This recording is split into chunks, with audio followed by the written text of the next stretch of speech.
Chapter 9 Stormwatch is mere days away. This begins a new story for Arknights in the region of Victoria, where best farmer Bagpipe comes from.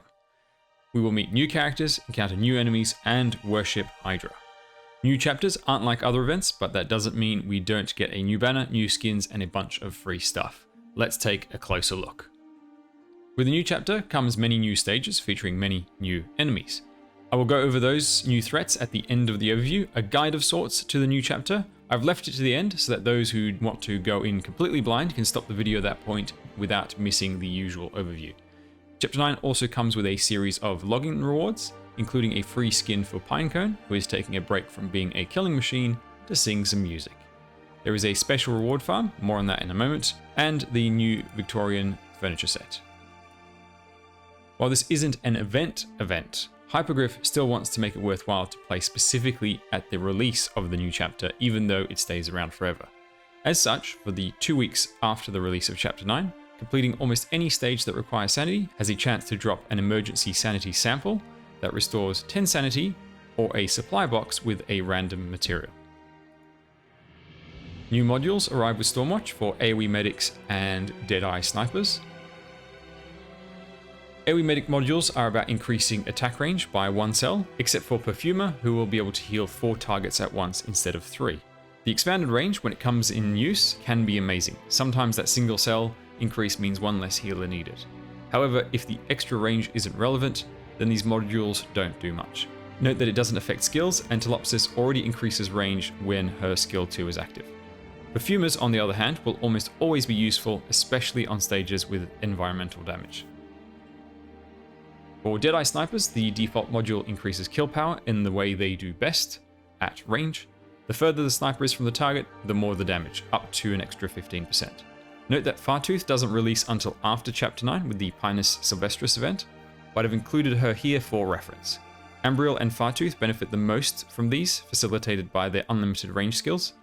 Note the higher than normal attack stat boost. Excellent modules. Firewatch has the unique module, granting 1 SP for every shot that doesn't kill the enemy. This is an amazing effect for her second skill's long recharge. She can now drop more nukes. Unfortunately, this contributes little when using her first skill, which doesn't suffer from recharge problems. Now, the banner operators. Saileach, the first 6-star flag bearer, headlines this banner. We also have 5-star elemental healer Mulberry, first of her kind, and 4-star makeup artist Roberta, who buffs defenses and provides shields to allies while screaming a lot. Also on the banner is existing 5-star Liskarm, a great unit for providing SP to nearby allies as she tanks. Saileach is a flag bearer of great utility. Like the others of her archetype, she generates DP while losing all block. Her core mechanic is her flag. It passively generates an aura that increases nearby ally attack speed and reduces enemy attack speed. Her skills allow you to plant the flag in different locations to shift that and other buffs. Skill 1 is the same as Elysium's first skill, simple DP generation. The other 2 skills are more interesting. Skill 2 plants the flag on the lowest health ally in range, adding up to 50% defense and healing for 15 seconds. Still generates DP, though less than skill 1. The third and best skill goes on the offense, targeting an enemy with her flag, dealing AoE damage and a stun for up to 3.5 seconds, and inflicting slow and 30% vulnerability in a 3x3 grid. Remember, the attack speed up and down aura moves with the flag. This skill has a short recharge, so you can use it on most threats. Its drawback is the duration of only 10 seconds, which doesn't last the full duration of many ally burst skills. Overall, she has an incredible amount of utility and flexibility within a single unit. Does she replace Myrtle or Elysium? No. Flag bearers don't really replace each other. The optimal setup simply varies on the stage. Whether it's worth pulling for her is another question. There is a real dichotomy between her high power level and her pull priority. If you have to make a tough decision about where to spend your resources, whether to go for Saileach or save for someone later, allow me to talk you through a few points to consider. She's a new flag bearer, the strongest of her archetype, and Myrtle is amazing, so surely an even stronger Myrtle must be top priority, right? Not that simple. See, flag bearers are so strong at a baseline because they generate DP the best, and DP gets your team out, aka your other best units, and that's before we consider any other utility these vanguards may have.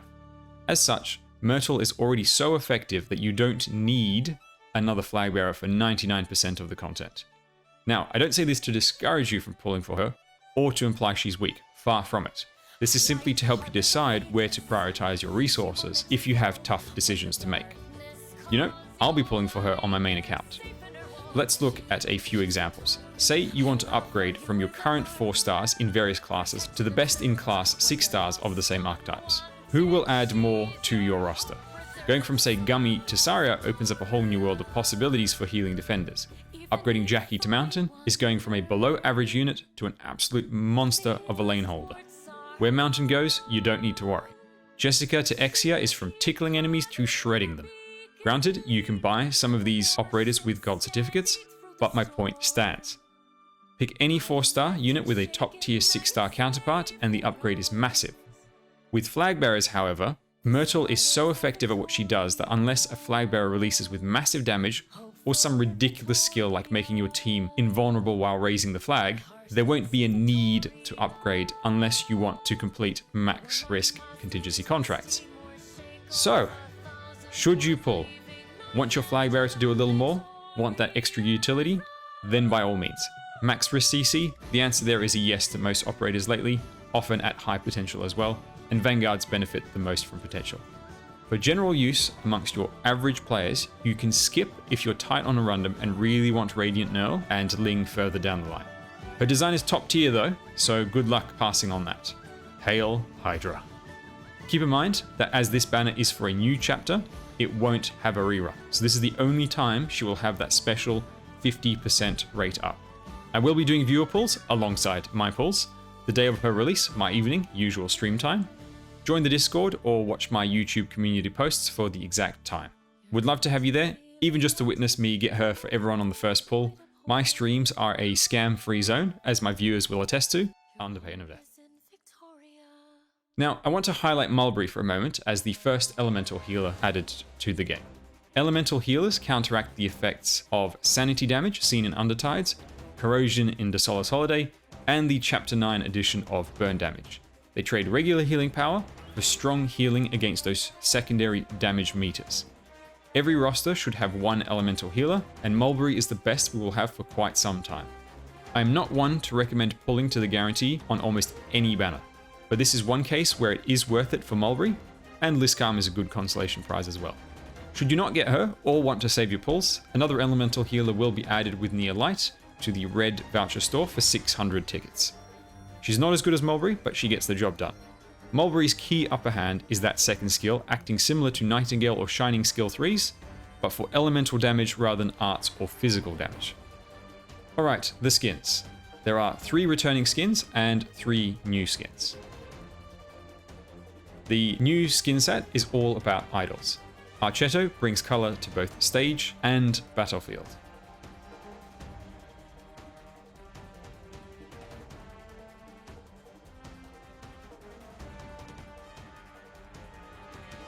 Esthesia, already one of the most elegant characters, takes it up to another level with her shoujo-inspired idol skin.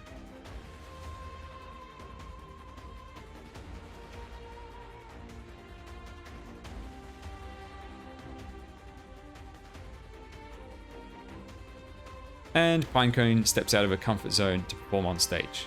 This one is free from the login reward.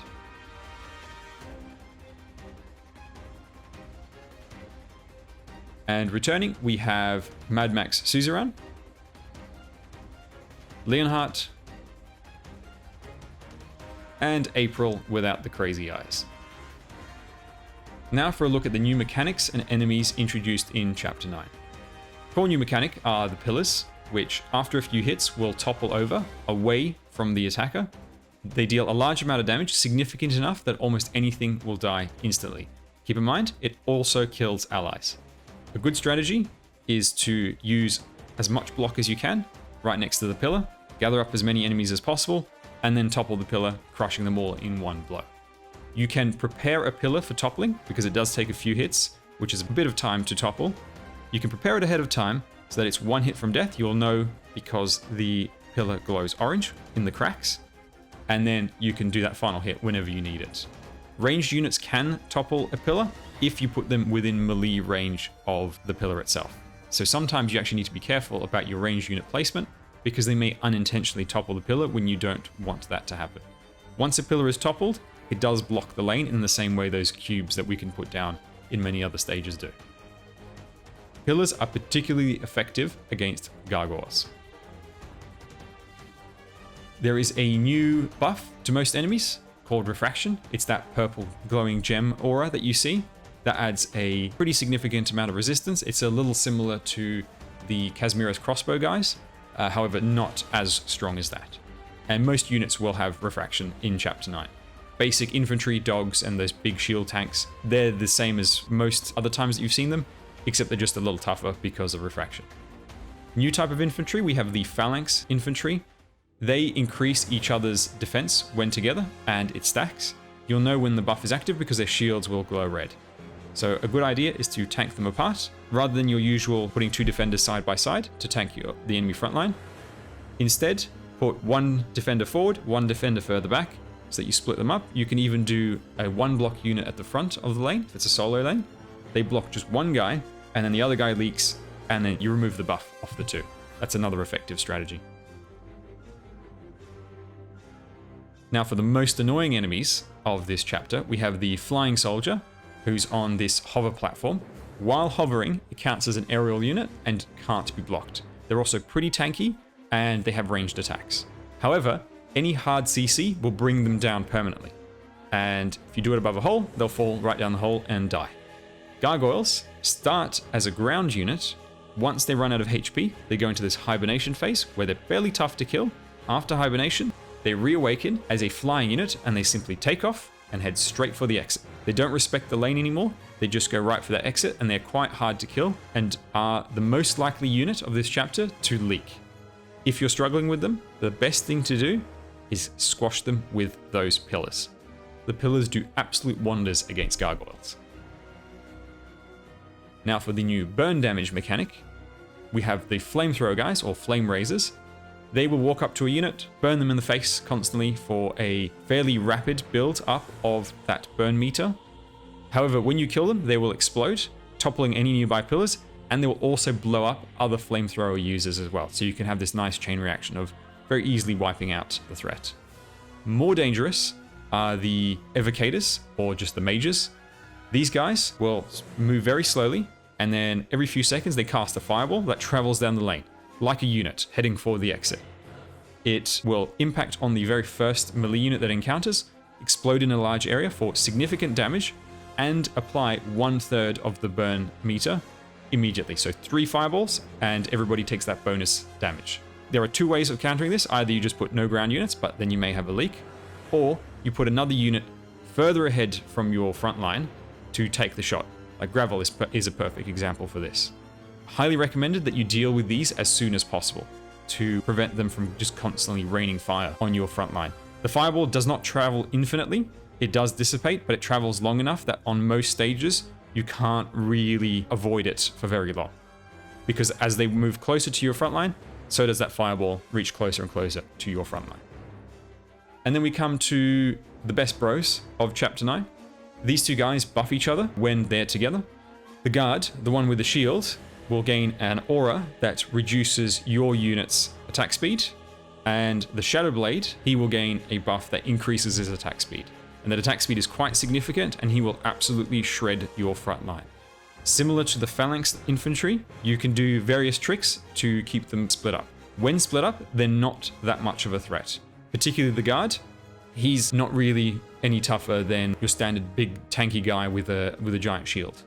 Other thing to note, the guard does draw fire in the same way that those big shield guards that you see in some of those stages previously, like that Rosmontis stage.